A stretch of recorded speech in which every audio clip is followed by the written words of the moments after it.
Hey guys! Bienvenue à un nouvel épisode des Insatiables, le podcast dédié aux curieux de nature qui refusent l'immobilisme, qui cherchent à comprendre leur milieu et l'humain qu'ils sont réellement pour tenter d'en devenir la meilleure version et ainsi peut-être faire une petite différence dans la vie de leur entourage. Aujourd'hui à l'émission, je reçois nul autre que Catherine Fournier, mairesse de Longueuil et ancienne députée provinciale de la circonscription de Marie-Victorin, avec qui j'ai eu l'honneur de jaser de politique, mais aussi d'avenir, puis de la façon dont elle perçoit son propre parcours, qui est jusqu'à maintenant plutôt fulgurant. Enregistrée à l'Hôtel de Ville de Longueuil, étant donné l'horaire chargé de la mairesse, oui, vous avez bien entendu, votre podcasteuse montréalaise préférée s'est aventurée dans les contrées rive-sudiennes. J'ai passé un superbe moment avec elle où j'ai pu constater toute la fougue qui l'habite en termes de politique de proximité et surtout toute l'insatiabilité qui émane d'elle, alors qu'on s'est permis de réfléchir à deux sur l'état actuel des choses en politique québécoise, puis sur les changements qui se doivent absolument d'être réalisés dans un avenir rapproché. On a également abordé quelques angles plus personnels à travers notre conversation, ce qui a pu mettre en lumière l'humaine authentique qui se cache derrière la figure publique, derrière la politicienne qui tente, à sa manière, de proposer des nouvelles façons de faire pour le bien de sa communauté. Cet épisode, il est un peu plus court que le format auquel je vous ai habitué, mais n'en demeure pas moins que ma discussion d'1 heure avec Catherine fut très riche et très, très pertinente selon moi. Étant moi-même une férue de politique et ayant, et oui, travaillé dans ce domaine durant quelques années, j'ai eu un plaisir fou à jaser avec elle. Puis en quittant l'hôtel de ville à la fin de notre rencontre, je me suis littéralement dit si seulement les discours de politiciens pouvaient tous tendre vers cette envie de renouveau, de transpartisanerie puis de proximité citoyenne, je pense vraiment que le système en bénéficierait grandement. Parce qu'au-delà des réflexes partisans, je pense qu'il est hautement important de célébrer les femmes et les hommes politiques qui osent changer les choses puis qui refusent le statu quo. Fait que là, avant de vous laisser aux bons soins de Madame la mairesse, n'oubliez pas d'aller mettre un avis 5 étoiles sur vos plateformes d'écoute, soit Apple Podcast, Spotify et Google Podcast, d'aller aimer et liker les publications de la page Instagram de l'émission Les Insatiables Podcast, de vous abonner à la page YouTube de l'émission et surtout d'en parler à votre entourage si vous aimez ce que vous entendez, parce que c'est vraiment de cette façon-là que ce petit projet prend de l'ampleur et continue de vous offrir du contenu de qualité. Sur ce, je vous laisse vous installer confortablement dans le métro, bien savonner votre éponge pour le début de votre vaisselle, ajuster le son dans votre voiture ou bien attacher vos lacets de souliers avant votre marche ou votre course. Et j'espère que vous apprécierez autant que moi ce merveilleux épisode avec l'incroyable Catherine Fournier. Cheers, guys! Bonne écoute!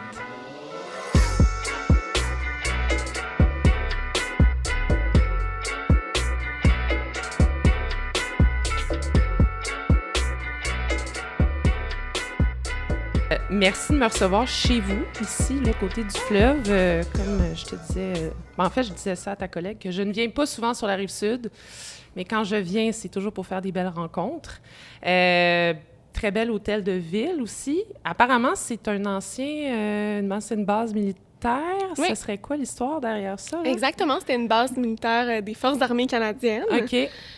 Puis, dans le fond, ça remonte là, à il y a très, très longtemps parce qu'on est juste à côté de l'aéroport de Saint-Hubert, qui était le premier aéroport au Canada, en fait.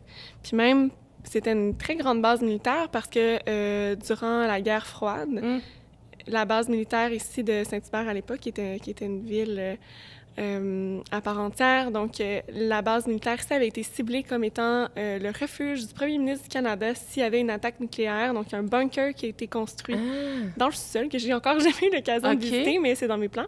OK. Donc, au début des années 2000, il y a eu les fusions municipales sur la Rive-Sud, un peu partout au Québec, mais sur la Rive-Sud plus particulièrement. Ouais. Donc, il y a plusieurs villes qui ont été fusionnées et l'hôtel de ville de Longueuil, à ce moment-là, a été déplacé dans ce qui était à l'époque un arrondissement Brossard. Brossard était une ville avant, est devenu un arrondissement de Longueuil. L'hôtel de ville a été établi là parce qu'auparavant, l'hôtel de ville de Longueuil était sur la rue Saint-Charles, donc plus dans ce qu'on appelle maintenant le Vieux-Longueuil. Le Vieux-Longueuil. Exact. Mais là, donc les fusions municipales 2002, par la suite, il y a eu des référendums sur les défusions municipales. Donc, au milieu des années 2000, notamment la ville de Brossard a voté là, pour se défusionner de la ville de Longueuil. Donc, vous comprenez que l'hôtel de ville de Longueuil ne pouvait plus rester à Brossard. Donc là, essaye de chercher un nouveau lieu. Et donc, la ville de Saint-Hubert, elle n'avait pas voté pour la défusion municipale, donc restait fusionnée à Longueuil, donc pour favoriser au Longueuil original, là, pour devenir l'ensemble de Longueuil. Donc, pour favoriser le sentiment d'appartenance de Saint-Hubert à la ville de Longueuil, ils ont décidé de choisir cet emplacement pour devenir le nouvel hôtel de ville parce que ce n'était plus utilisé là, par la Défense nationale. Donc, l'hôtel de ville a été tout reconverti, ce qui fait en sorte qu'aujourd'hui, on a l'impression que c'est plutôt neuf parce qu'il a vraiment été rénové de A à Z à l'époque, mais ça date quand même, mine de rien, ça fait un bon 15 ans. À peu près, oui. Oui, 2007. Quelle belle histoire. Voilà, en résumé. Est-ce que les gens de Saint-Hubert disent encore qu'ils viennent de Saint-Hubert ou ils s'approprient le Longueuil? Ça dépend. Pour ceux qui étaient là avant les fusions municipales, je dirais que le Saint-Hubert demeure beaucoup. Ouais. Pour les nouveaux résidents, c'est peut-être plus simple de s'identifier davantage à Longueuil. Mais il y a des gens, puis tu te rencontres même en porte-à-porte, qui ne... C'est pas tant une question... c'est une question de sentiment d'appartenance, mais c'est pas tant un rejet de Longueuil. Il y en a qui savent pas. Mon Dieu! Ouais, c'est ça, à ce point-là? Oui, il y a encore quelques personnes là, qui... chaque fois, ils disent « Ah, moi, dans les événements, je dis aussi « Ah, est-ce que vous habitez ici à Longueuil? »« Ah non, j'habite à Saint-Hubert. » Je dis oh, « Oui, Saint-Hubert, c'est Longueuil. » mais c'est mêlant avec l'agglomération. Fait qu'il y a des gens qui pensent que, mettons, Saint-Hubert ou Greenfield Park, qui est un autre arrondissement de Longueuil, qui sont comme dans l'agglomération, mais pas dans la ville, parce qu'il y a encore les bureaux d'arrondissement qui existent. Fait que c'est sûr que ça a créé... Puis je comprends, là, ça devient vraiment difficile de démêler tout ça. On disait hors micro que la ville de Longueuil, c'est une gouvernance très particulière, avec plusieurs... d'autres comme niveau de gouvernement, si on veut, là. Vraiment, on comparait à la ville de Laval. Laval, c'est une ville, une île, on le dit, là, mais une région administrative, c'est une ville MRC aussi. Donc, c'est très, très différent. Il n'y a pas d'arrondissement non plus. Il y a des quartiers, mais il n'y a pas de bureaux d'arrondissement. On tient à nos quartiers quand même. Non, ça, c'est normal. Mais nous, les arrondissements ont des compétences d'urbanisme. Ils ont des conseils d'arrondissement. Ils se réunissent une fois par mois. Donc, nous, c'est ça. On a l'agglomération, donc qui comprend non seulement la ville de Longueuil, mais les villes de Brossard, Boucherville, Saint-Bruno-de-Montarville et Saint-Lambert. Puis ensuite, au sein même de la ville, on a nos 3 arrondissements que sont le Vieux-Longueuil, Saint-Hubert, Greenfield Park, qui ont tous aussi une instance décisionnelle, un conseil d'arrondissement qui se réunit une fois par mois. Et à travers tout ça, on est la ville principale de la région de la Montérégie, qui est la deuxième région la plus populeuse au Québec là, après Montréal. Donc, c'est des réalités très différentes aussi. Puis moi, je suis aussi la présidente de la table régionale de la Montérégie. Wow, plusieurs chapeaux. Voilà, c'est assez complexe, c'est ça, quand je compare, puis je fais ça des blagues avec Stéphane Boyer à Laval, que c'est ça. C'est plus simple. Un petit peu plus simple, mais quand tu es arrivé dans le milieu municipal, ça a dû être un cours accéléré assez déstabilisant. Là. Il y a tellement de choses. Parce que j'ai l'impression que le monde municipal, il y a un petit côté obscur qu'on connaît pas vraiment en termes... Là, je parle en termes de citoyenne. Là. Tu sais, on parle beaucoup de la politique provinciale, fédérale, mais tu sais, tous les rouages de la politique municipale, j'ai l'impression que c'est très, très compliqué, là. Oui, mais c'est vrai qu'on ne connaît pas tant ça parce qu'on en parle beaucoup moins dans les médias. Quoi qu'il c'est en train un peu de changer. De plus en plus, on parle de politique municipale. Depuis justement les dernières élections, je crois que la nouvelle vague là, de mairesse, de maire, prend beaucoup sa place, puis on réussit à mettre des sujets à l'avant-plan de l'actualité, ce qui est très important aussi pour nos villes. Mais ceci étant dit, tout à fait. Moi-même, alors que j'étais députée depuis déjà plusieurs années, j'avais appris à mieux connaître la politique municipale parce que d'instinct, ça n'avait pas été quelque chose qui m'avait attirée au départ parce que je connaissais pas tellement ça, en fait, comme bon nombre de citoyennes et de citoyens. Puis pourtant, 70% des services qu'on consomme ou qu'on utilise au quotidien sont des services municipaux. On s'en rend moins compte. Donc, mais c'est ça. Donc, j'avais quand même une certaine compréhension beaucoup plus aiguisée là, du monde municipal à la suite de mes années comme députée.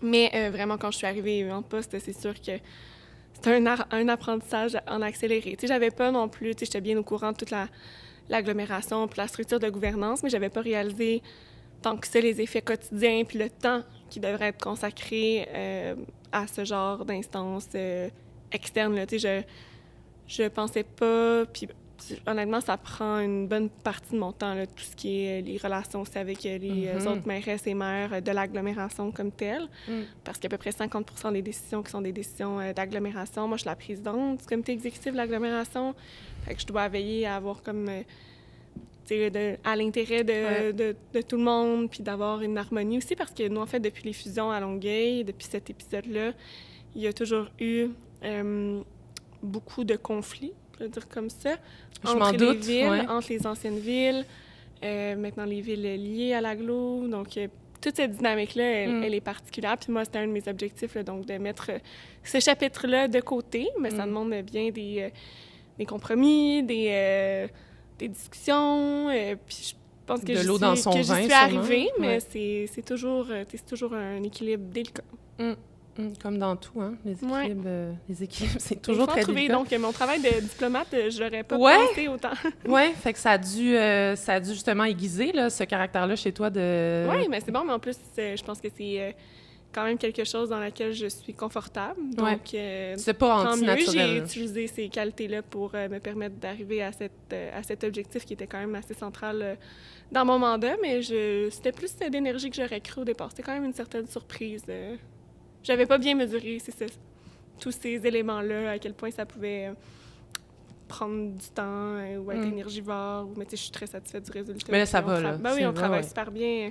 Mais c'est toujours c'est constant. Ça continue, puis c'est correct. Mais c'était juste, j'avais pas évalué ça à ce point-là. Puis là, on pourrait parler d'histoire de la Rive-Sud pendant 1 heure. Je suis sûre que tu serais capable d'alimenter ça pendant 1 heure. Peut-être, mais il y a peut-être d'autres sujets qui intéressent aussi tes auditeurs, j'en suis certaine.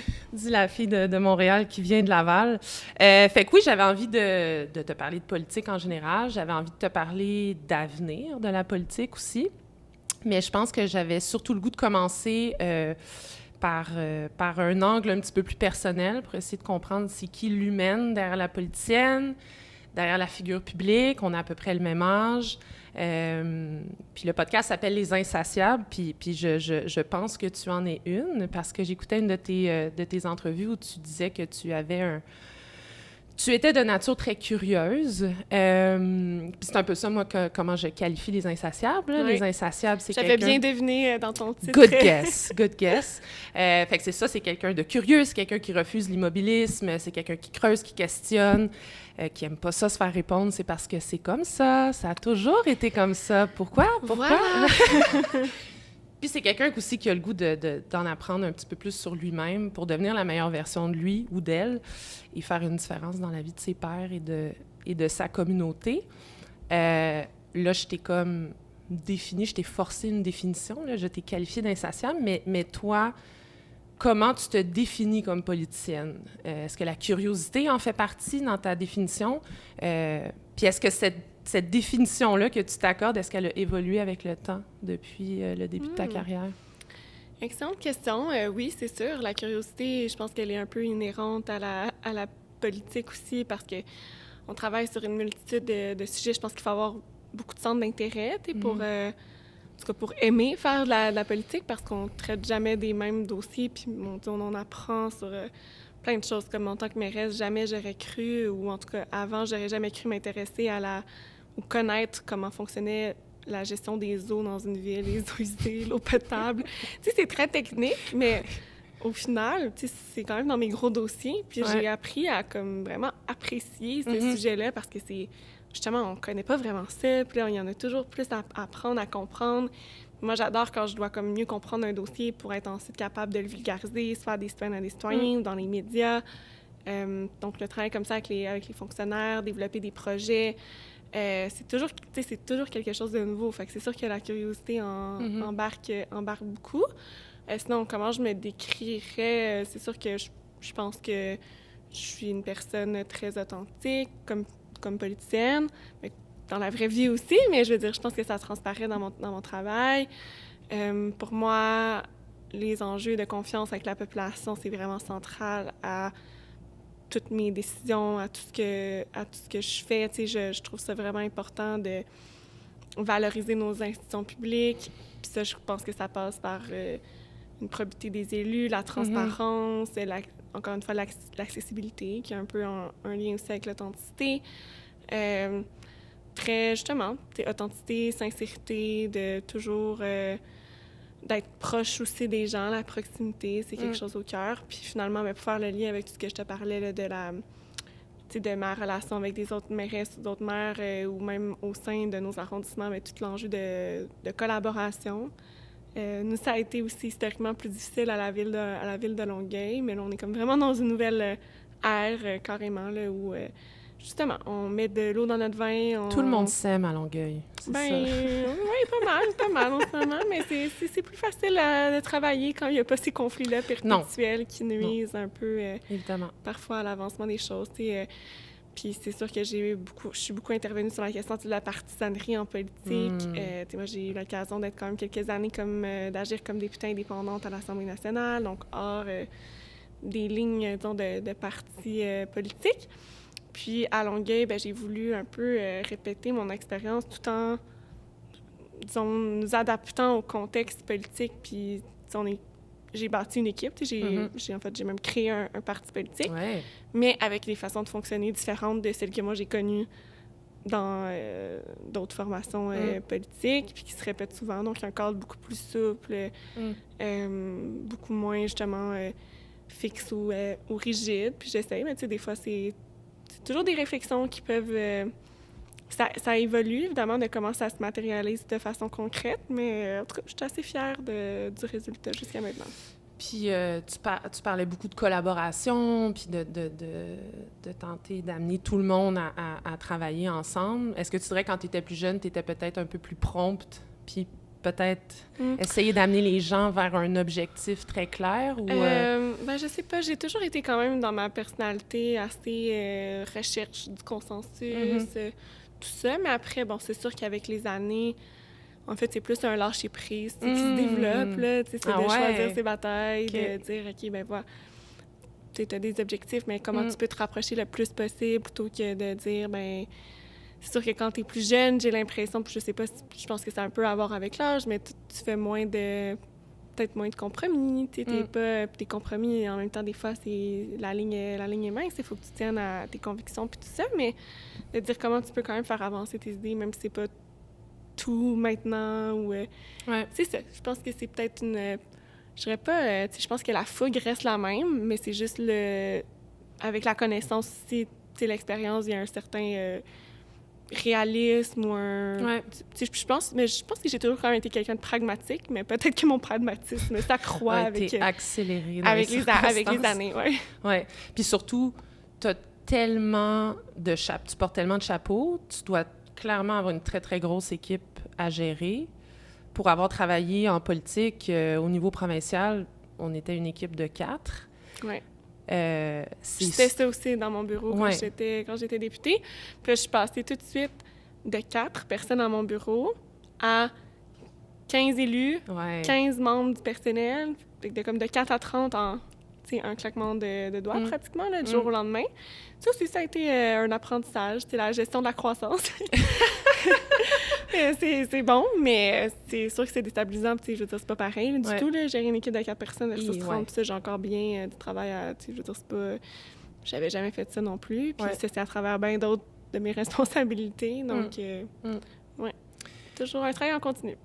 Mais c'est ça qui est le fun, non? Ça n'arrête jamais. Non, c'est toujours... Vraiment, non, c'est ça qui t'anime. C'est ça qui est insatiable. Insatiable. Je me nourris de ça. J'adore ça. Tu plugues déjà le mot-clé. Exact. Ça fait quelques années quand même là, que tu es en politique, puis que moi, je te vois aller. Quand tu t'exprimes, quand tu prends position, tu dégages beaucoup de confiance en toi. Ce qui émane de toi aussi, c'est que tu sembles être une leader positive. Moi, je trouve ça super inspirant. Je trouve ça super beau à voir. Mais des doutes dans la tête de la mairesse de la 5e plus grosse ville au Québec, ça doit exister. Tu restes humaine. Mm-hmm. Comment tu réussis à canaliser ces doutes-là pour que ton esprit, je dirais, optimiste ou positif reste toujours dominant dans ta tête? Parce que reste qu'on ne se le cachera pas, on vit dans un monde en ce moment où il y a pas mal d'affaires qui se passent. Oui, c'est ça. Puis ça, c'est toujours la grande question. Puis t'as raison, t'as mis le mot. T'as voulu dire positif, t'as dit optimiste, mais c'est vrai que je me décris quand même comme une éternelle optimiste. Puis ça, je pense que ça aide justement à passer au travers certains de ces doutes-là. Puis moi, je dis toujours, parce que j'ai souvent l'occasion de faire des conférences dans les écoles ou de rencontrer des jeunes qui me font part de justement, une certaine anxiété par rapport à l'avenir, que ce soit au plan environnemental ou autre. Puis moi, je leur réponds toujours que d'être dans l'action, d'avoir... Bon, ça demeure... évidemment, c'est pas moi qui ai la pleine influence, même sur toute Longueuil, il y a plein de contextes, il y a plein de... Mais t'es quand même dans un siège décisionnel, puis même si ton influence n'est pas 100%, elle est quand même forte. Puis tu peux vraiment prendre des décisions qui vont influencer, donc, l'avenir. Et je pense que de s'impliquer, que ce soit dans un poste électif ou peu importe, s'engager socialement ou politiquement, ça aide à combattre une anxiété qui peut nous habiter. Ça donne un sentiment de plus grand contrôle. Là. Puis encore là, je mets quand même des guillemets, mais en même temps, s'il y a personne qui est... Si personne le prend cette place-là, ben c'est d'autres personnes qui vont prendre les décisions à notre place. Donc, c'est plus comme ça, je te dirais, que je combats ces genres de doutes-là. Puis pour tout ce qui est un peu plus comme des remises en question peut-être plus personnelles, je te dirais que je reviens au lâcher-prise. Je me dis, ben regarde, évidemment, là, des fois, c'est pas toujours parfait, mais c'est normal. Là, ça vient un peu avec... on fait de notre mieux, puis... Parce que switcher de palier entre le provincial et le municipal, puis tu sais, pas juste de passer de député à conseiller municipal, tu sais, t'es passé de député à mairesse, puis avec tous les chapeaux qui viennent avec. C'est pour ça que je te pose cette question-là, parce que tu as été placé très rapidement dans un poste où tu gérais beaucoup de choses, puis je me doute que ça va vite, ça va très vite. Comment tu réussis là, à prendre ces moments-là de recul puis de dire, OK, bon, là, ça, c'est un petit peu plus complexe.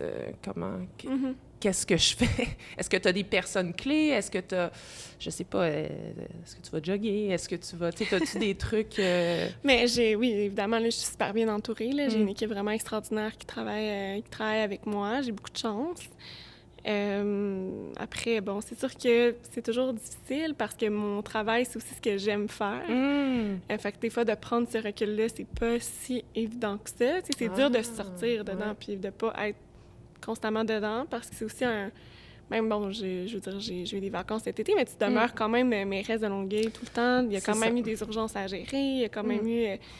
Avec un recul à 100%, c'est dur, mais il y a quand même des moments, là, tu sais, j'ai réussi à avoir ces moments-là de plus de calme, de réflexion.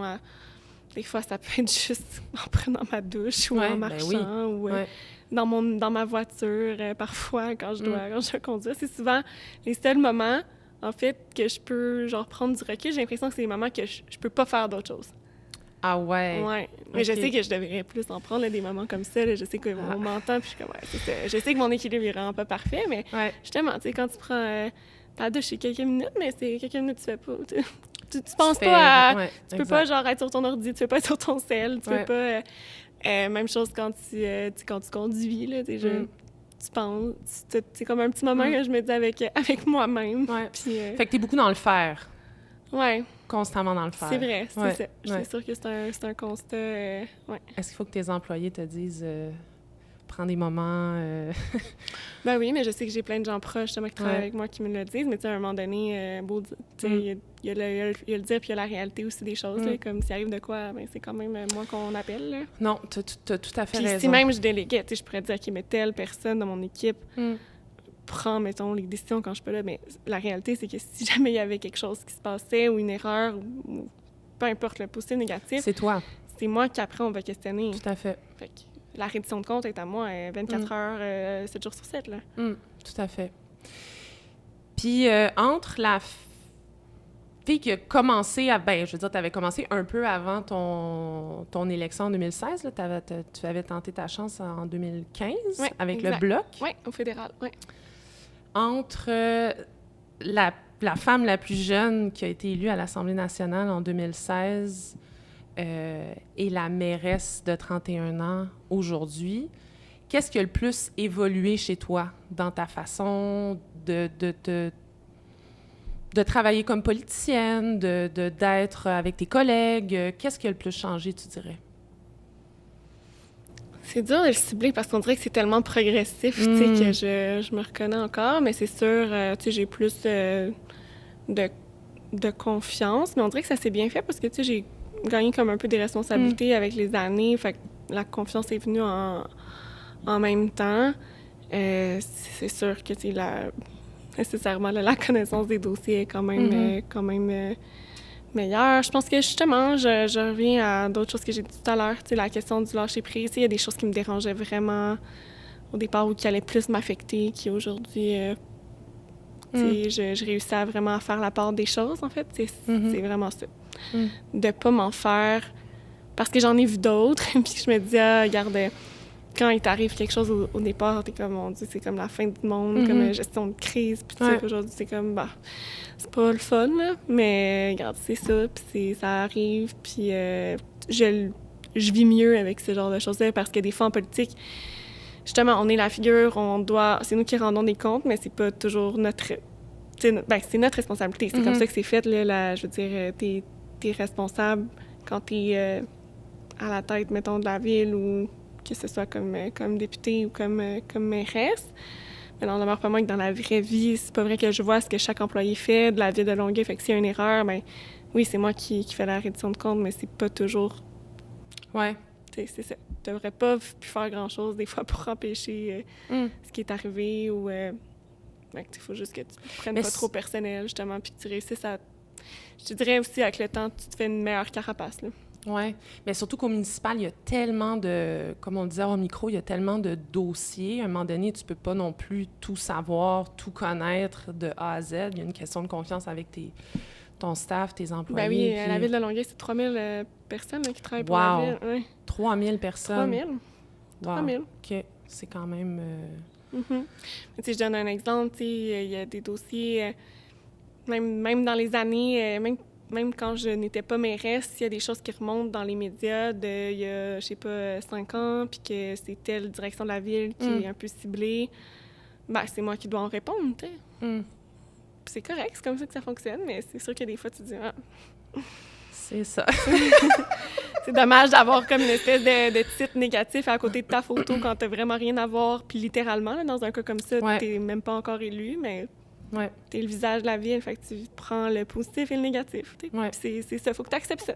C'est beaucoup de processus d'acceptation, mais en même temps... c'est intéressant, ça. Mais en même temps, je te parle du côté négatif, mais il y a tellement... c'est valorisant, c'est gratifiant, c'est non seulement stimulant dans le travail quotidien, mais après, quand tu réussis à faire quelque chose, que tu le vois concrètement, puis avec le municipal, on le voit plus vite, plus rapidement les résultats de nos actions. C'est sûr que là, je suis au pouvoir versus quand j'étais dans l'opposition comme députée, mais toujours est-il que c'est plus un peu plus tangible ou concret, là, les résultats de nos actions. Puis ça, c'est extraordinaire là, comme sentiment. Là, je te donne un autre exemple.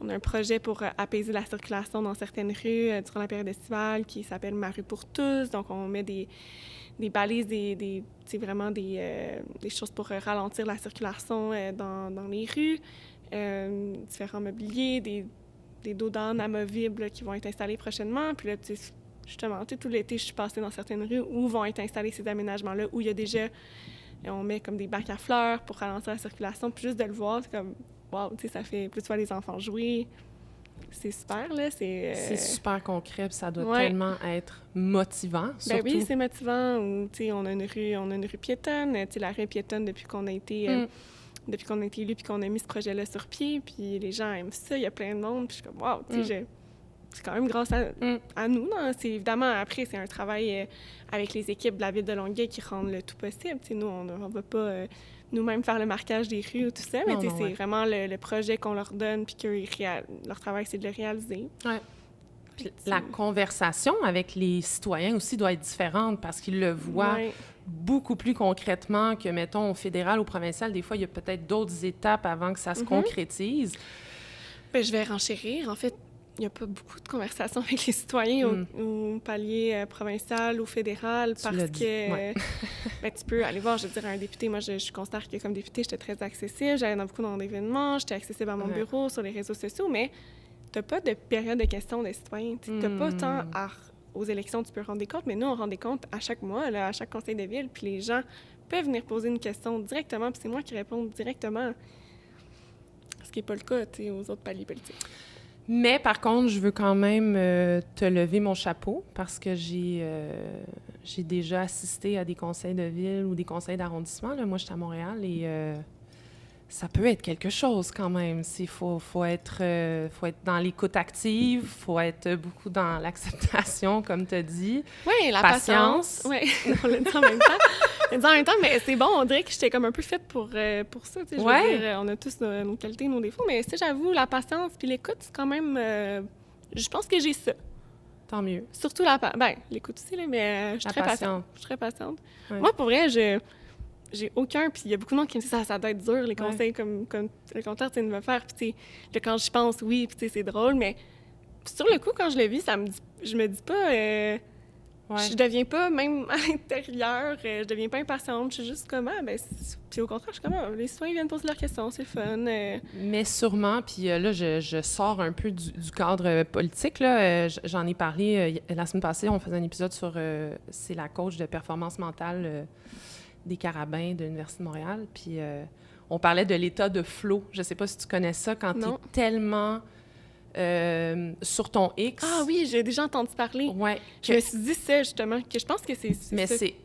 c'est clairement ça que tu vis. Tu sais, le temps s'arrête un peu, puis tu es tellement concentré, puis tu es comme à ton plein potentiel dans ce moment-là, puis il n'y a rien d'autre qui peut te déranger. Moi, je pense que tu dois vivre des moments de flow dans les conseils de ville. Je pense que c'est ça. Puis des fois, j'ai même ce sentiment-là, je suis comme, wow, tu sais, j'aime vraiment ce que je fais, puis je pense que je pense que ça va bien.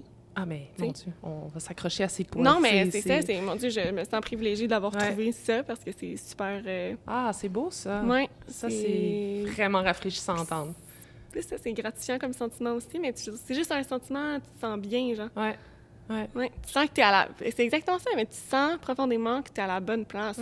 Au bon moment. Oui, oui, parce que c'est toujours une question de... Le timing, hein, momentum. Oui, exact. Ouais. On l'utilise encore beaucoup, mais on a beaucoup utilisé le terme « jeune » pour te qualifier la plus jeune élue, la plus jeune mairesse, la jeune Catherine Fournier. Bon, je pensais à ça tantôt, je me disais, ça peut peut-être devenir, puis là, je vais utiliser le terme, là, c'est moi qui le dis, là, ça peut peut-être devenir gossant à la longue de toujours se faire pointer du doigt comme la jeune. Mais d'un autre côté, peut-être aussi que ça t'a donné un petit peu de latitude de dire, OK, moi, je suis la jeune qui vient changer les choses, je viens brasser les cartes, vendre fraîcheur. Ouais. Est-ce que tu as peur de perdre ce titre-là de jeune? Ah, ça va venir, hein? Ouais. Ça va venir. Quoique je regarde mon collègue, mon homologue Bruno Marchand à Québec. Oui! Il a 50 ans et tout le monde dit qu'il est un jeune maire. Donc, mais moi, tu sais, c'est quoi la clé? C'est les souliers colorés. Je pense qu'il va falloir que tu switches aux souliers.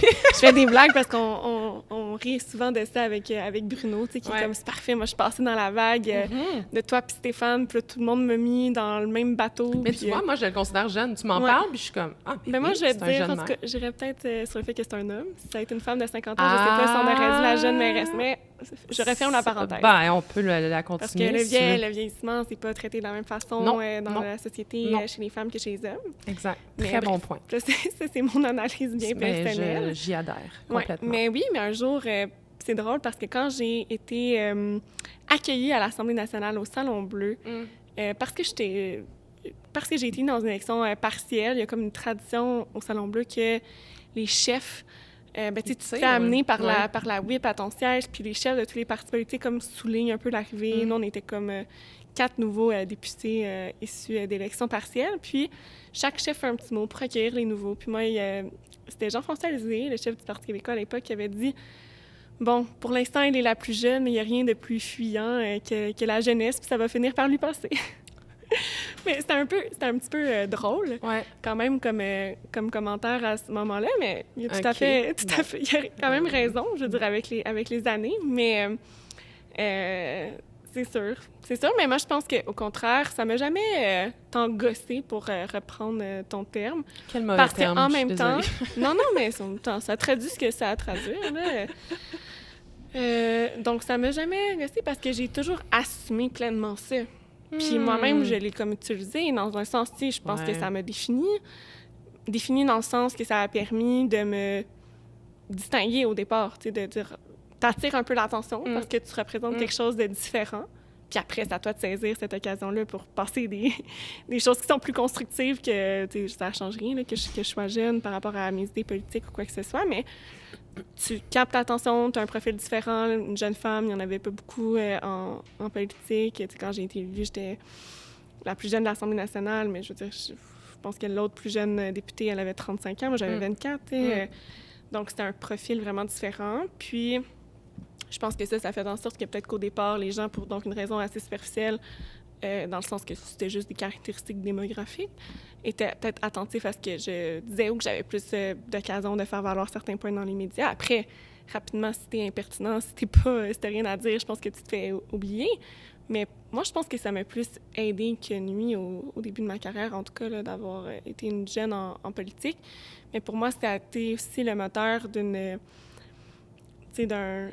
espèce de mandat que je me suis donné à moi-même, d'essayer d'intéresser davantage de jeunes justement à la politique, à la chose publique, à l'engagement social de façon générale. Puis l'année après mon élection, j'ai écrit un livre justement sur l'engagement des jeunes et j'ai fait une tournée là, des cégeps, des universités à travers le Québec, 39 établissements visités, donc 39 conférences en quelques mois. J'ai écrit un rapport là-dessus, donc puis c'est encore dans mes objectifs, dans le sens où évidemment, dans la mesure du possible de mon horaire, mais je le fais quand même pas mal. Tu sais, j'accepte les conférences dans les écoles, j'en fais à mon initiative dans les écoles de Longueuil, mais je veux dire, même parfois, quand on m'invite à l'extérieur, je me porte volontaire. C'est génial. Je trouve ça important, tu sais, de redonner... Puis si ce titre-là, entre guillemets, me permet d'avoir la tribune auprès des jeunes pour le faire. Quoique là, justement, ils commencent à me dire, les jeunes, que je suis moins jeune, finalement. Là. J'ai fait une activité avec des cégepiens. Au printemps, je les ai accompagnés dans un stage, puis la professeure leur a dit « c'est le fun, en plus, la mairesse, elle a pas mal votre âge. » Puis on dit « ben non, là, on n'a pas le même âge. » Oui, je me suis fait dire. On a à peu près le même âge, puis moi, je me suis fait traiter de ma tante la semaine passée. Donc, ouais, ça fesse. Ouais, c'est ça. L'étape du ma tante, là, t'es comme ouf. Puis tu sais, c'est quand tu commences à calculer tes années où t'as gradué du secondaire. Oh, ça, c'est ça qui fait un peu plus. En plus, ça va vite. Il me semble, moi, j'ai fait mes retrouvailles de 10 ans il n'y a pas si longtemps, puis on est quasiment à 15. Exact. Puis je vais prendre la balle au bon parce que c'est ça, j'avais aussi envie qu'on parle d'avenir politique. Puis justement, c'est ça, comme tu viens de le dire, en 2017, tu as écrit un livre, L'audace d'agir, qui touchait notamment là, la notion d'engagement puis d'implication politique chez les milléniaux, qui est notre génération. Oui. Ou plutôt la fameuse non-implication, là, c'est des guillemets, là, pour ceux qui ne voient pas. Elle est différente, l'implication. Exact. C'est ça le punch. Le non-engagement, mais c'est ça. Fait que ce qui est super intéressant, c'est que toi, tu avances que c'est pas un non-engagement, c'est pas une implication qui est inexistante, elle est tout simplement différente parce que les milléniaux vont plutôt s'impliquer en mode « je choisis ma cause à la carte », je vais pinpoint les causes qui me tiennent plus à cœur puis mettre les efforts nécessaires sur ces causes très spécifiques-là, plus de flexibilité, bon. Puis en sachant ça, puis en se disant, OK, ben les milléniaux, puis là, je vais inclure les Gen Z, là, parce que, bon, ils ont commencé à voter, je pense, C'est ça. C'est ça. Tu vois, statut ma tante qui débute, donc les Gen Z ont commencé à voter. Si c'est nous, ces deux générations-là, qui... Je vais dire la phrase, là, qui avons le pouvoir de changer les choses parce qu'on est à la croisée des chemins avec une crise climatique qui, selon moi, a déjà débuté. Je pense qu'on peut le confirmer. Exact. Des disparités économiques qui commencent à être de plus en plus grandes. Selon moi, une crise migratoire qui risque de nous frapper. Confiance envers les institutions qui commence à s'effriter. Mm-hmm. Si c'est notre génération qui a le pouvoir de peut-être justement se lever puis dire « Hey, faut changer ça », comment le système politique peut s'adapter à cette nouvelle réalité-là si on veut changer les choses? Est-ce que ça passe par une refonte du système politique avec quelque chose d'un petit peu plus en termes de grassroots, communautaire? Comment tu vois ça?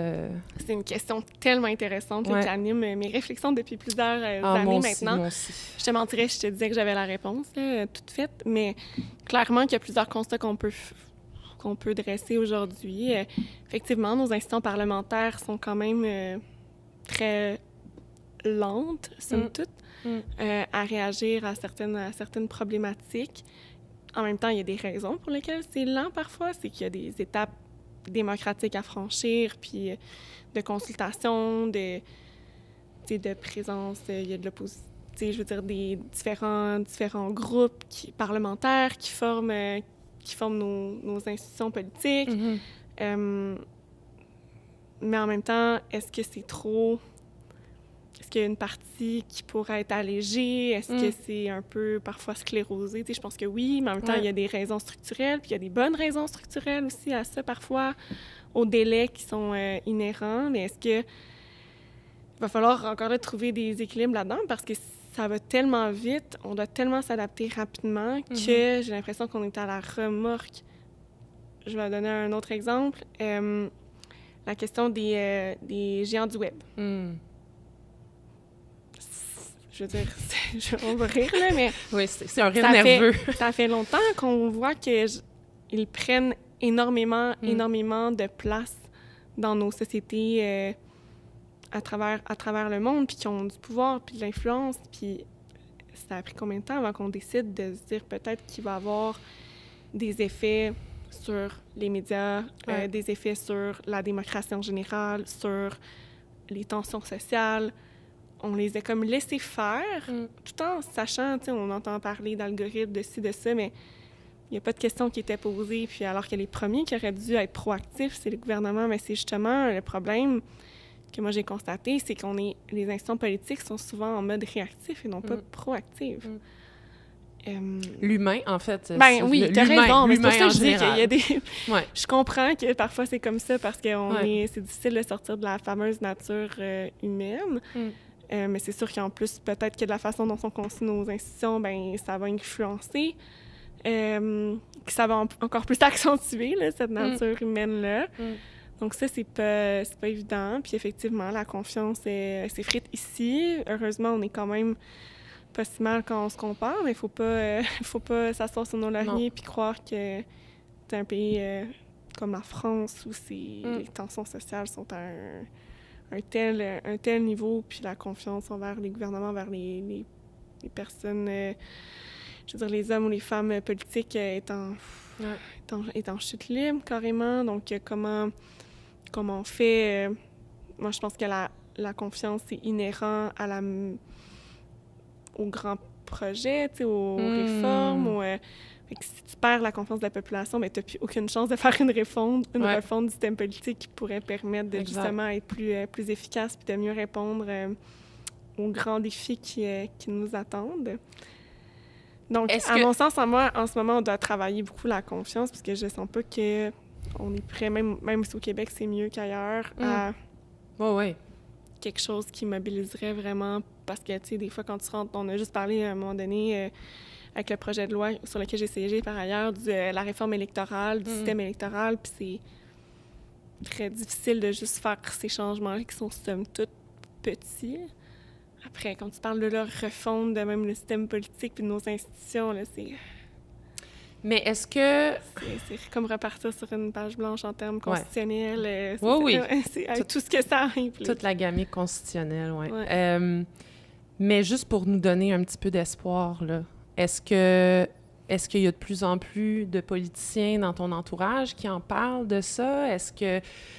Parce que j'ai l'impression que quand ton livre est sorti en 2017, c'était comme « Wow, OK, la plus jeune, la milléniale encore qui sort un livre, mais est-ce que tu rallies du monde à cette conversation-là? Oui, mais on l'a, tu sais, parce qu'on a souvent l'occasion, ça aussi, ça a été une surprise. Je pensais pas travailler autant de pair avec des homologues à travers le Québec, puis ça, je trouve ça génial, à travers que ce soit des instances comme l'Union des municipalités du Québec ou encore la communauté métropolitaine de Montréal. Tu sais, Valérie à Montréal, Stéphane à Laval, plein d'autres maires et mairesses à travers le Québec. Je travaille avec eux sur une base hebdomadaire ou mensuelle. Là, c'est vraiment intéressant. Puis on a souvent, on a des bonnes discussions, tu sais, sur...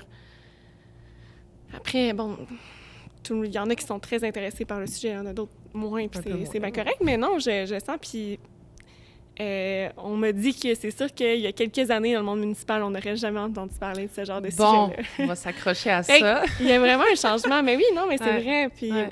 Je pense, justement, tantôt, d'entrée de jeu, je disais, tu sais, les municipalités, médiatiquement, prennent plus de place aussi, mais je pense que c'est alimenté par des personnes qui sont très engagées. Avant, la politique municipale, c'était plus un lieu où c'était des administrateurs qui voulaient aller gérer pratiquement un conseil d'administration puis pas trop s'impliquer, mais maintenant qu'il y a des orientations plus idéologiques, tu sais, plus des idées politiques qui sont ancrées, qui ont le goût, tu sais, de façonner l'avenir aussi, puis qu'il y a des personnes puis des équipes qui les portent dans les villes pour les mettre en application, mais d'abord, moi, je crois que le changement vient plus facilement, effectivement, à plus petite échelle. C'est un peu ça que moi, j'ai fait.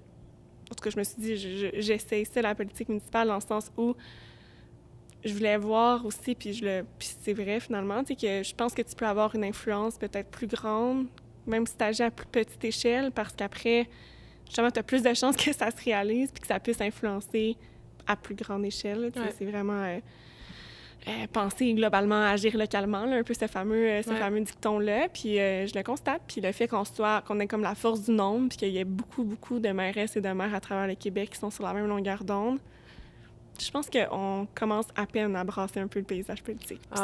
J'espère, en tout cas, que c'est positif. J'en suis convaincue pour notre génération et celle à venir. C'est super motivant à entendre, pour vrai, parce que moi, je dois l'avouer, là, je me considère quand même quelqu'un d'optimiste, mais parfois, j'ai des moments où je me dis... On a des moments de doute, là, comme j'en parlais tantôt, c'est sûr. Moi aussi, là, je mentirais si je disais que j'en avais jamais, mais en disant, ben regarde, il y a ce mouvement-là qui est en marche, je fais partie... du changement. Moi, ça me donne la force, en tout cas, pour répondre à ces doutes-là qui peuvent des fois être envahissants. Oui, c'est génial. On parlait de changement tantôt. En 2021, tu as fait ta campagne municipale. Tu as beaucoup mis l'accent sur la volonté de mettre de côté, puis tu en parlais en début de podcast, là, de mettre de côté cette tendance politique vers la partisanerie. De beaucoup plus favoriser la collaboration pour le bien commun. Puis, tu sais, si je parle au jeu, puis si je me fie à mon très gros échantillon pas très fiable de mes connaissances et mes amis, échantillon qui passerait pas le test d'un sondage léger, là, mais la partisanerie, c'est quelque chose quand même qui nuit beaucoup à notre volonté de s'intéresser à la politique. Puis pas juste notre volonté de s'intéresser, notre volonté de s'impliquer aussi. On a beaucoup parlé de salaire dans la dernière année. Puis, je veux dire, chacun ses arguments. Toi, tu as été député, puis tu sais, je comprends. Mais je trouve qu'on parle pas assez du climat politique aussi pour attirer surtout si on veut attirer les milléniaux puis les Gen Z, là. Parce que c'est ça, on a beaucoup parlé hommes-femmes, c'est vrai. Ouais. Mais les plus jeunes... Puis je le comprends. Moi, c'est toujours ce que j'ai trouvé le plus dur en étant dans un parti. J'ai toujours été critique de ça, la partisanerie à outrance. Puis, bon, j'ai mené certains débats à l'interne qui ont été parfois positifs, parfois négatifs sur ce genre d'enjeu-là. Mais, tu vois, aujourd'hui, pour l'avoir vécu, j'ai vraiment trouvé ça difficile. Puis, même quand je suis devenue députée indépendante, ça a été un soulagement, mais d'être quand même dans ce théâtre chaque jour où j'étais confrontée à ça, j'avais hâte de partir. Puis honnêtement, de retourner, on me dirait, là, écoute, tu retournerais-tu en politique, en politique québécoise, dans un système comme celui que je connais, très partisan? Zéro le goût. Ah ouais? Zéro, là, ça me... Je suis peut-être encore trop traumatisée. PTSD. Ouais, c'est ça, je sais pas trop, mais c'est beaucoup d'énergie. Parce que justement, moi, ce que je pense que j'ai appris justement à travers les années, comme je te dis, c'est de choisir ses combats, de lâcher prise, tout ça. Puis là, c'est comme inhérent, il faut que tu critiques l'autre. Il y a personne qui... je l'ai fait, là, moi aussi, là, en étant dans un parti politique, parce que même quand c'est pas tant ta personnalité, t'es comme... C'est un train, ça va vite, tu fais un peu... des fois, t'as pas le temps de mesurer tout ça, ou tu réagis à l'actualité, puis c'est comme, c'est de même que ça marche, le fameux, c'est de même. Hein? Ma réponse préférée. C'est de même. Là, après, avec du recul, comme, non, je me sentais pas bien là-dedans, puis c'est pas ce que j'aimais faire, puis... fait que va falloir trouver aussi une façon de changer ça, parce que je pense que les partis politiques n'ont pas le choix d'évoluer, parce qu'il n'y aura pas de renouvellement, ou ce ne sera pas les bonnes personnes qui vont... Très bonne phrase ici, ce ne sera pas les bonnes personnes, je vais le redire au micro. Mais tu sais, si on parle de transpartisanerie, que je me doute que tu tentes de mettre en place ici à Longueuil, là, puis là, on a beaucoup parlé de collaboration. Puis là, finalement, j'ai réussi à le faire plus à l'agglo, parce que j'avoue que presque tous les élus sont dans mon équipe ici à la ville. Fait que c'est sûr que... Mais en même temps, tu vois, le chef de l'opposition, c'est la première fois dans l'histoire de la ville, il a accès à tous les documents, transparence à 100%. Habituellement, c'était vraiment gardé au comité exécutif ou à la mairie. Fait que partage de l'information, des rencontres avec son directeur de cabinet.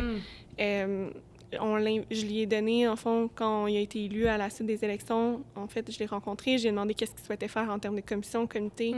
Je l'ai nommé à tous les postes où il souhaitait être. C'est le genre de choses que je voulais montrer pour... Bon, en contrepartie, lui, c'est un élu, ça fait 30 ans à peu près, là, qui fait de la politique municipale, puis il m'a dit... Parce qu'il nous a dit qu'il était d'accord, par exemple, avec notre budget. Ouais, OK. Mais qu'il fallait qu'il vote contre, parce que vu qu'il est dans l'opposition, c'est ça comme ça que ça marche.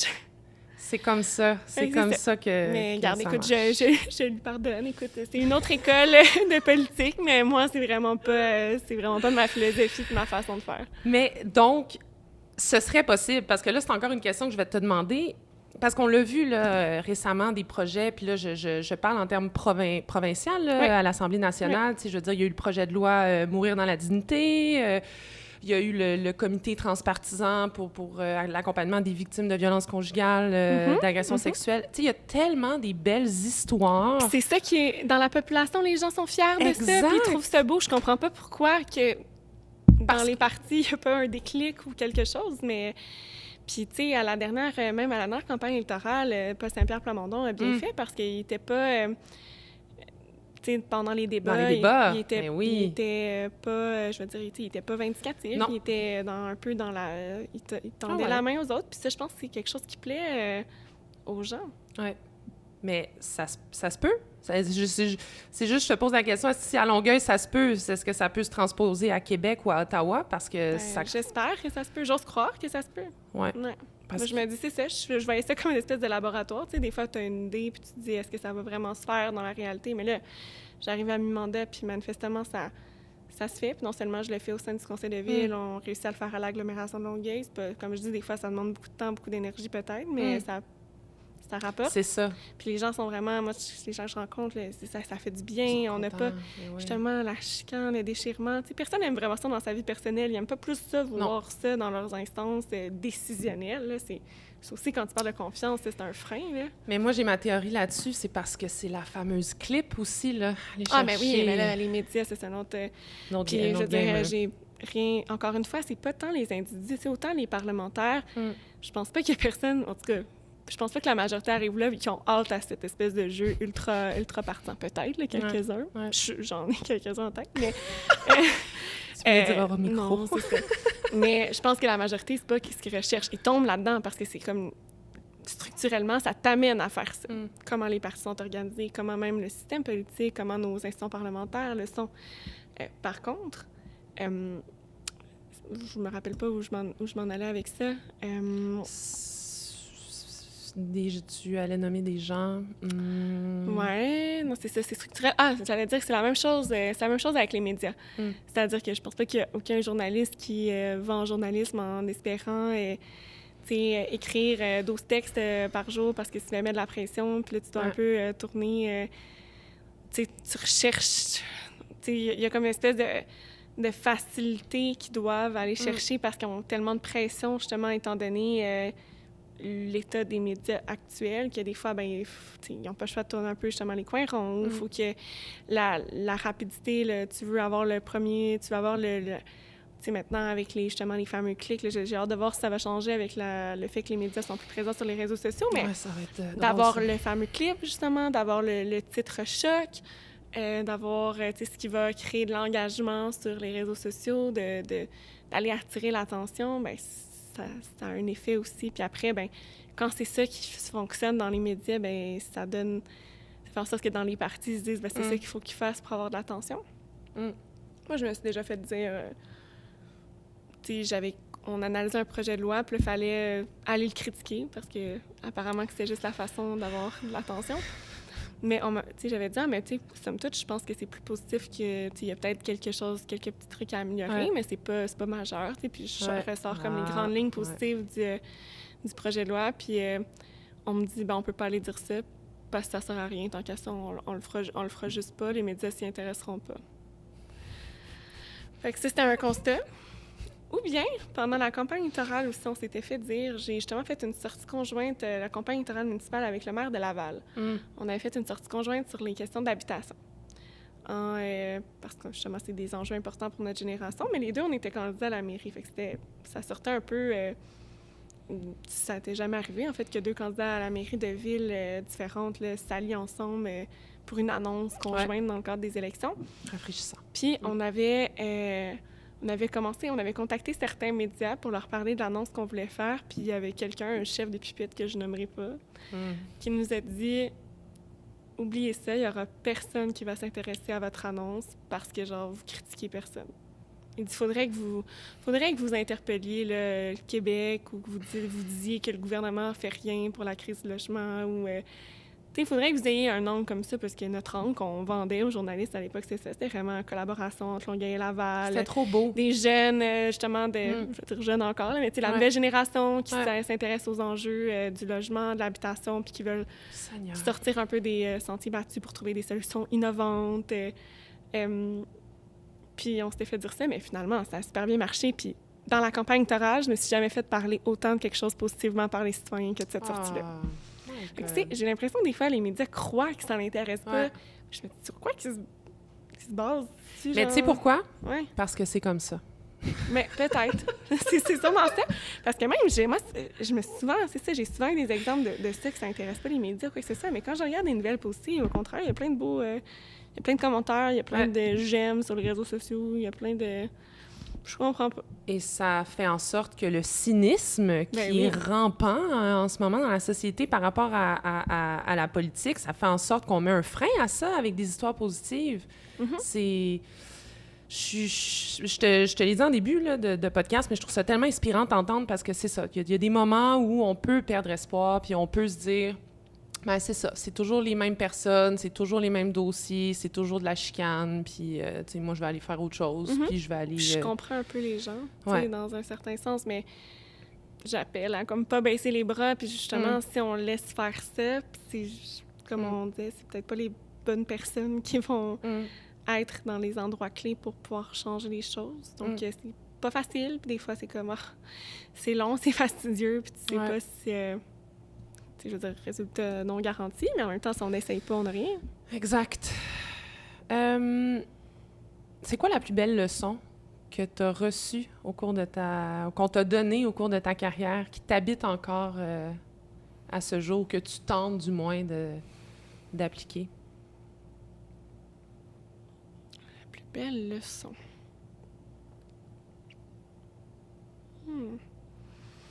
C'est sûr, tout ce qui a trait à l'humilité, à jamais rien prendre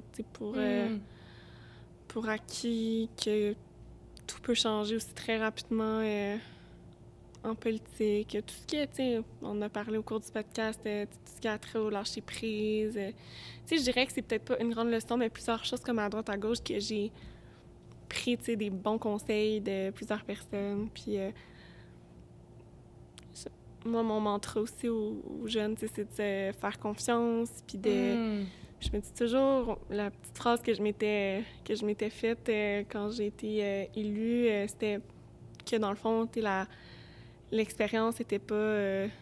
l'âge n'était pas toujours garant de l'expérience, probablement. Tu peux avoir beaucoup d'expérience dans un domaine puis d'être plus jeune. Puis que l'expérience n'était pas toujours garant de compétences non plus. Puis de toujours garder ça en tête. Des fois, oui, mais pas toujours. Pas toujours. Fait que ça l'aide à relativiser puis à se faire confiance, justement, puis à dire que même si t'as pas une feuille de route aussi garnie, mais tu peux avoir une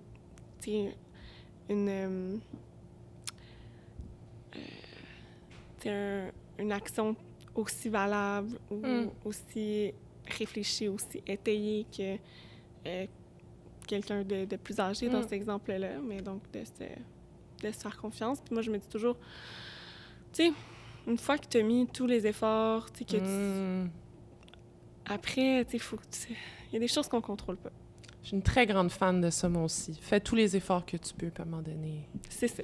Ça peut marcher, ça peut ne pas marcher, ça peut des fois virer de façon un peu différente de ce que tu avais cru, puis c'est pas parfait, mais quand tu as donné ton maximum rendu là, exact. Il y a des facteurs externes, puis... des variables non contrôlables. On essaie de contrôler ce qu'on peut contrôler. Exact. Tu dirais quoi aujourd'hui à 31 ans, à la Catherine qui sort du cégep, qui débute l'université, qui a aucune idée... C'est pas ce que tu t'attends. Clairement. Aucune idée ce qui s'en vient. Attache ta tique. Dors un peu, t'en auras moins dans les années qui s'en viennent. Ça serait ça? Va dormir? Ah non, mais non. En même temps, je me disais... Est-ce que tu dors peu de base? Ouais, je dors peu. J'ai jamais... Même mes parents rient parce que quand j'étais même toute bébé, je faisais pas de sieste. Ah ouais? OK. Ouais. Mais quoi que je me compare, tu sais, je parle souvent avec plusieurs personnes qui dorment des 4 heures. Moi, je suis pas là. Je dors au moins 6 heures. Là. Ah! En fait, 6 heures, c'est correct, je pense. Bon, c'est normal. Ouais, c'est bien correct. Exact. Okay. C'est juste que, c'est ça. Entre ça... Je suis toujours active. Tu sais, oui, on dans le faire. C'est ça. Je travaille, soit que j'ai une grande vie sociale aussi, que j'essaye de... Parce que c'est fun, je suis super bien entourée dans ma vie, mais ça s'entretient, des amitiés, là, aussi. Hein? Fait que, puis c'est important pour moi, tu sais, je valorise beaucoup ça aussi. Puis tu sais, je suis aussi... j'ai probablement le faux mot à l'intérieur de moi, intégré. Oh! Mais pas... pas capable de dire non? Ben, j'ai des fois de la misère, oui, effectivement. Mais en même temps, ça me tente souvent, c'est ça l'affaire. Mais je pense pas que c'est par une peur de manquer quelque chose. Peut-être oui, puis non. Mais en tout cas, c'est très intériorisé, mais tu sais, j'aime pas ça. Puis tu sais, comme dans une soirée, je vais partir en dernier, tu sais, je veux pas manquer. Ah ouais, genre... sur une toune de Jerry Boulet, la dernière à 3 heures du matin. Ouais, moi, je suis avec la close, là. Ouais, vraiment. Vraiment. Mais le faux mot, là, c'est quand même quelque chose... Moi, j'ai appris à mieux le gérer dans les dernières années. C'est ça. Mais en même temps, j'ai pas l'impression que ça m'influence négativement. Ben, c'est ça. C'est positif pour toi. Mais je sais que c'est dans ma personnalité de... Je sais pas si c'est le faux mot, mais c'est comme la seule façon que j'ai d'un peu mettre des mots dessus. Mais plus... Je sais pas, je suis pas... je suis insatiable. Je suis toujours... plusieurs fois d'en avoir, là, toujours. Puis, tu sais, pour moi, je suis comme, aller me coucher. C'est pas que j'ai pas besoin de sommeil, mais je suis comme... Je préfère tellement d'autres choses. Oui, c'est ça. J'ai juste trop de choses à faire, puis j'aime ça, puis que ça soit par rapport au travail ou à ma vie personnelle. Ouais, c'est cool. Mais je vis bien là-dedans, fait faut pas trop s'inquiéter pour moi, téléspectateurs. Oui, oui. Ben à ton ton de voix, là, je pense qu'on sent que ça va bien. Ça me nourrit. C'est pas un cri à l'aide. Qu'est-ce qu'on te souhaite, Catherine? Personnellement, politiquement, professionnellement? Personnellement, je me marie bientôt. Oh, mon Dieu! Félicitations! Merci beaucoup. C'est sûr que ça, c'est un beau projet dans ma vie. Ouais, très heureuse de ça. Puis, professionnellement, écoute, je suis comblée. Tu sais, j'espère juste pouvoir influencer encore plus positivement, faire encore avancer mieux les projets. C'est sûr que les 2 premières années, c'est beaucoup d'adaptation. Puis, il y en a toujours là, en politique, tu sais ce que c'est. On prévoit jamais à 100% l'avenir, mais on a, tu sais, notre vision est bien en marche. On travaille de mieux en mieux aussi avec l'administration. Il y a eu des changements, nous autres aussi, à la ville, à la direction générale, tout ça. Fait que autant de leur côté et de notre côté, on doit s'adapter. Puis là, la deuxième portion du mandat, j'ai l'impression que ça va couler plus de sources puis qu'on va pouvoir accomplir de très beaux projets dans le contexte avec tous les facteurs externes qui peuvent influencer. Je vais prendre nommer plusieurs: pénurie de main-d'œuvre, hausse des coûts de tout, l'inflation de façon générale, bref, etc., etc. Mais somme toute, je pense qu'on va réussir à accomplir bien les choses. Ben, tu sembles émaner beaucoup de positifs à ce niveau-là, donc j'embarque avec toi là-dedans. Je suis presque triste de ne pas habiter à Longueuil. Tu serais toujours la bienvenue. Toujours la bienvenue. S'il y a mes amis qui écoutent, ils vont dire Sam sur la rive sud. Impossible. Impossible. Moi, je suis une rive nord in the heart, surtout que j'habite à Montréal. Bref. Ouais. Catherine, merci d'avoir pris le temps. Je sais que tu as un horaire tellement rempli. Ça m'a beaucoup émue. C'est un honneur là, de m'être déplacée et d'avoir pu... Je suis super contente. Merci à toi de t'être déplacée. Je sais que je pense que ce n'est pas le cadre habituel. Non, mais écoute, c'est peut-être le début de quelque chose. Regarde, pourquoi pas? Puis peut-être plusieurs sur la rive sud, qui sait. Exact. On lance un appel aux rives sudois. Oui, c'est ça? Comment on vous appelle? J'imagine. Oui. C'est Longueuil. Ça, c'est dur à dire. Longueuillois, Longueuilloise. Oui, exact. OK, parfait. Puis aussi, je voulais te dire merci pour ce que tu fais. T'es vraiment une inspiration, non seulement pour notre génération, les milléniaux, mais je pense que t'es une inspiration pour beaucoup, beaucoup de Québécois par justement ton optimisme, par ton positif de tenter de changer les choses. Puis merci aussi pour le petit cadeau que tu nous fais quotidiennement de vouloir continuer à espérer. Ça, je pense que c'est vraiment le plus beau cadeau que tu peux faire à tes concitoyens. Merci beaucoup, mais j'appelle tout le monde. Tout le monde peut y arriver puis peut embarquer aussi dans le changement. Ça va faciliter les choses, en tout cas.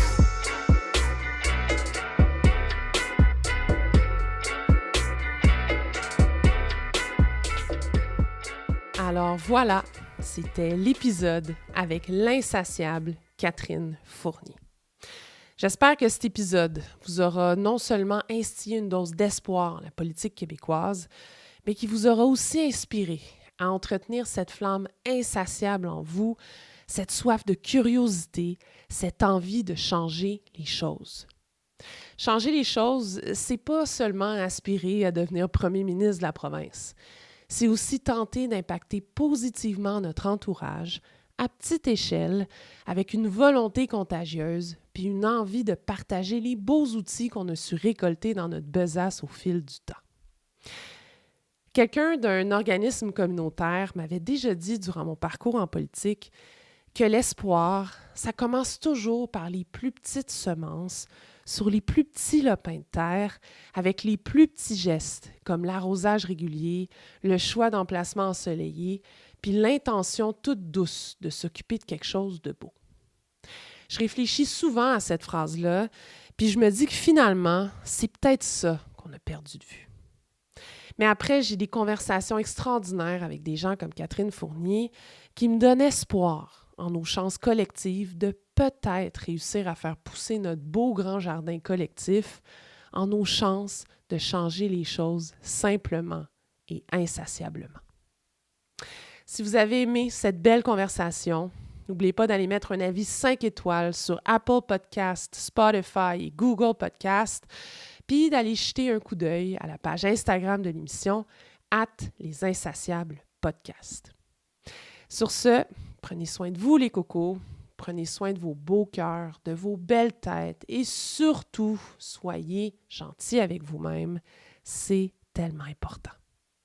À très, très bientôt. Un prochain épisode des Insatiables.